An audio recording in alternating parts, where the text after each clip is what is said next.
Terima kasih pemirsa, Anda kembali lagi bersama kami di UT hadir untuk Anda. Saya masih bersama dengan Bu Yulia malam hari ini. Tentu saja Bu, banyak hal yang ingin diketahui oleh pemirsa yang ada di rumah agar semakin dekat dengan UT itu sendiri, ya kan? Nah, ini mendorong sivitas ataupun juga dari Universitas Terbuka Kota Surakarta ini membuat tagline-tagline yang mudah dipahami, mudah dicerna, mudah diingat bahkan. Betul. Ya, Betul. bahkan tadi saya lihat memakai diksi yang mudah dipahami dan pemakaian bahasa Jawa ini juga menjadi salah satu pilihan. Iya, Ya. betul betul. Ya, ini sebenarnya sebelum masuk ke tagline-tagline-nya, maksud dan tujuan di dalam tagline yang Ya. nanti Ibu sebutkan. Ya, ya. Inspirasinya dari mana Bu dan lain sebagainya. Jadi gini, kami menyadari bahwa UT itu kan untuk masyarakat adalah sesuatu yang baru ya, karena perkuliahan selama ini kan tatap muka.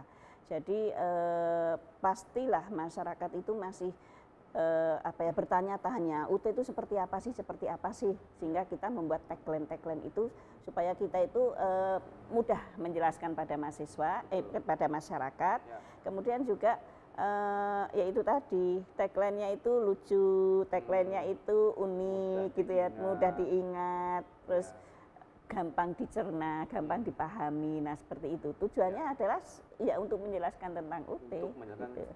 UT itu sendiri. Semudah-mudahnya Ya, gitu. ini sesuai dengan kondisi masyarakatnya. Kalau di sini Surakarta, Solo notabene-nya memakai tagline yang mungkin bahasa Jawa masuk bahasa di Jawa, ya. Tapi kalau mungkin di UT yang daerah lainnya berbeda-beda, ini dibebaskan atau ada tagline yang satu nusa satu bangsa Bu? Ya, kalau yang tagline resmi gitu, bukan resmi ya, artinya memang itu dipakai ini dari itu adalah yang making hero education open to all tadi, making hero education open to all tadi. Nah kemudian kita membuat tagline atau kita saling meminjam tagline dari tempat lain gitu ya. Jadi ya enggak apa-apa, kan semuanya adalah UT gitu. Betul. Ya. Jadi seperti kalau di kami itu siapapun Anda, dimanapun Anda kuliahnya di UT gitu, seperti itu kan menunjukkan bahwa yang tadi itu loh terbuka tanpa ada batasan. Kemudian kalau yang Jawa itu kan orang ngekos, orang ongkos, tapi tetap jos. Kok ada ya kuliah orang ngekos gitu kan. Kuliah kan harusnya, kuliah kan harus domisilnya dekat dengan kampus dong gitu.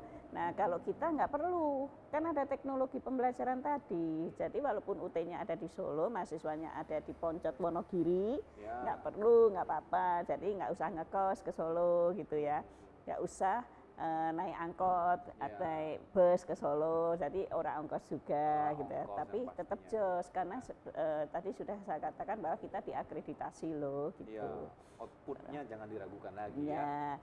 Terus mungkin tagline yang lain Mas Hendri itu karena kita menggunakan teknologi tadi sehingga kalian tidak perlu datang ke kampus, tapi kampus yang akan mendatangi kalian. Waduh. Dengan caranya gimana ya, gitu kan?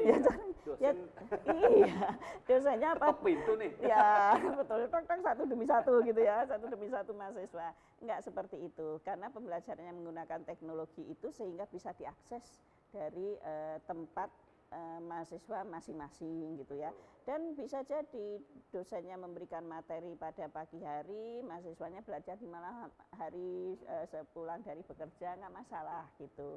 Jadi belajar sesuai gayamu. Ya, mau belajar malam nggak apa-apa.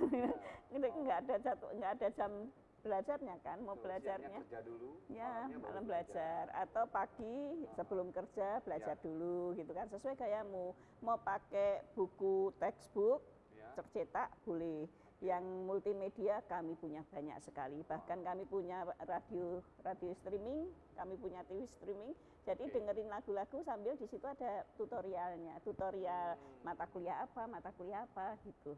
Jadi macam-macam media dan modus pembelajaran kita sediakan. Baik. Gitu. Tagline beberapa sudah disebutkan. Kita ke penelpon dulu yang ingin bergabung dan sepertinya ingin melengkapi di malam hari ini. Halo, selamat malam. UT hadir untuk Anda. Silakan, Bapak.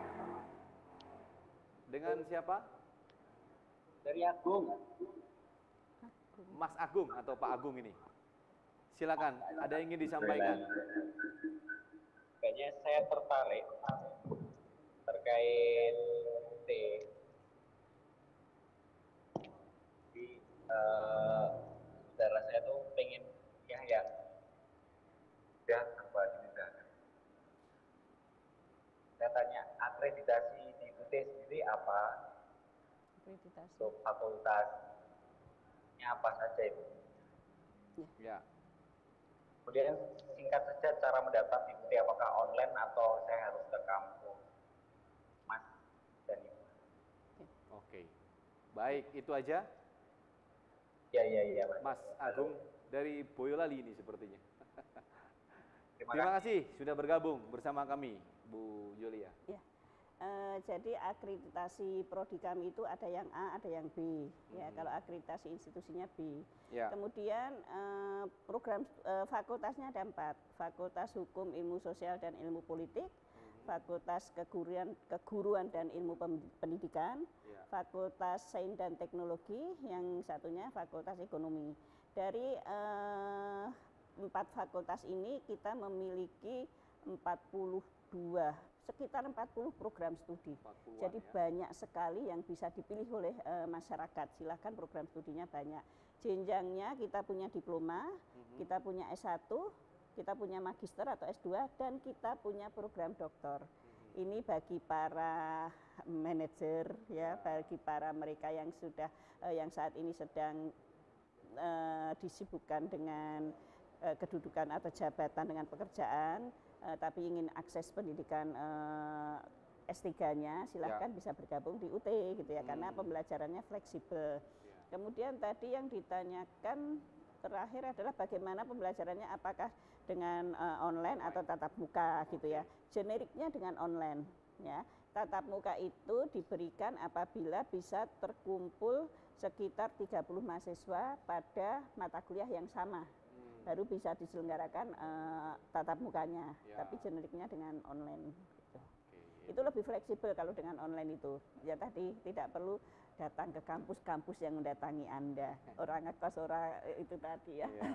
Orang ngekos, orang ongkos, tapi tetap jos. Ya. Kalau tadi disebutkan oleh penelpon pertamanya ada Mbak Safira tadi, biayanya terjangkau. Itu disebutkan tadi. Nah, apakah ini termasuk hubungannya dengan tagline berikutnya, murah tapi orang murahan? Ya benar.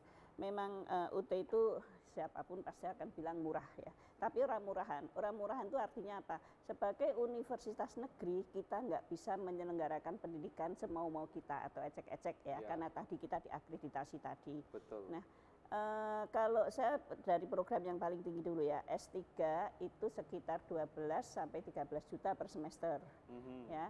S2 itu sekitar 7 sampai 8 juta per semester. Nah, yang murah ini adalah yang S1 atau diploma. Kita hitung saja ya, satu SKS itu sekitar 35.000. Kalau kita ngambil 20 biar ngitungnya gampang ya Mas ya. 20 itu berarti 750.000 ya. 750 itu satu semester loh. 750.000. Kita beli bahan ajar cetak. Bahan ajar cetak itu harga 50.000 kali 7. Berapa? 50.000, 350. Jadi dengan uang sekitar 1 juta sudah bisa kuliah 6 bulan satu semester. Sekarang taruhlah 1.200.000 biar ngitungnya gampang. Setiap bulan itu hanya perlu saving 200.000 loh Mas. Ini kalau ibu-ibu 200.000 ke mall nggak cukup Mas. Tapi ini 4 tahun bisa jadi sarjana loh Mas. Nah, ya kan bapak-bapak juga ke mana kopi. Kafe kopi itu nggak cukup 200 itu gitu ya. Ini jadi artinya masyarakat bisa menghitung sendiri dan bisa ini loh, ada peluang untuk akses pendidikan tinggi ya, yang fleksibel, yang terjangkau. Mudah-mudahan bisa dimanfaatkan kesempatan ini. Oke, baik, luar biasa pastinya. Tadi sudah ada penanya Mas Agung di Boyolali ya. Kemudian masih ada lagi tagline-nya atau iya. cukup ini Bu? masih ada beberapa tagline. Tadi orang ngekos sudah ya, murah sudah. belajar sesuai gayamu juga sepertinya sih sudah. Tapi itu saya ingin merangkum saja gitu ya untuk mengenal UT gitu ya, bahwa satu UT itu bisa diakses oleh siapapun, terutama program sarjana ya, karena persyaratannya hanya ijazah. Kalau untuk guru harus ada pengalaman mengajar 1 tahun. Minimal ya minimal 1 tahun. Itu artinya ayo semua masyarakat bisa masuk ke UT. Dan ini sangat fleksibel dari sisi waktu. Ya, tadi sudah saya jelaskan gitu ya. Kuliah sesuai gayamu gitu ya, mau seperti apa, pagi, malam dan sebagainya gitu. Kemudian juga ini sangat terjangkau dari sisi pembiayaan. Tadi hitung-hitungannya sudah ada gitu ya. Kemudian juga yaitu tadi efisien dari sisi ekonomi, dari sisi budget, karena ya tadi tidak ngekos, tidak itu ya. Jadi ini adalah perguruan tinggi yang memang diperuntukkan bagi semua kalangan. Betul. Kita punya alumni seperti tadi sudah disebutkan Mbak Safira ya, ada Ibu Ani, kakak kelas beliau nih ya, Ibu Ani, Ibu Muryati, itu program studinya bahasa Inggris. Ibu Muryati sudah sepuh, lulus dari UT, kuliah di UT, lulus dari UT. Kemudian kalau kita mau ngomong dari tentara, ada Pak Muldoko, ada ya banyaklah, ada Pak Hendro Priyono. Dari artis banyak ya, Dude Herlino gitu ya, ada ya. Jadi di samping itu kami juga punya mahasiswa driver ojek online. Iya. Ya, ada mahasiswa yang punya usaha jual mie ayam. Nah, jadi semua segmen masyarakat. Jadi pendidikan nggak lagi punyanya orang yang punya uang banyak. Pendidikan bukan punyanya atau miliknya orang yang tinggal di kota. Jadi ini benar-benar open to all, gitu loh. Open to all. Bisa kuliah ya bersama universitas terbuka di sini. Nah, suasana yang seperti ini tadi sudah disinggung di awal sebenarnya ya, tapi kita ingin tanyakan lebih detail lagi dan mungkin nanti Ibu bisa lebih menjelaskan lebih lagi kaitannya dengan suasana pandemi yang seperti ini, Bu. Ya, apakah ada persiapan khusus ya, atau sebenarnya sudah berjalan seperti sebelumnya, Mas? Ini nggak ada kendala yang berarti begitu. Kita akan hadirkan sesaat lagi pemirsa, masih ada 1 segmen lagi. Tetaplah bersama kami di UT, hadir untuk Anda.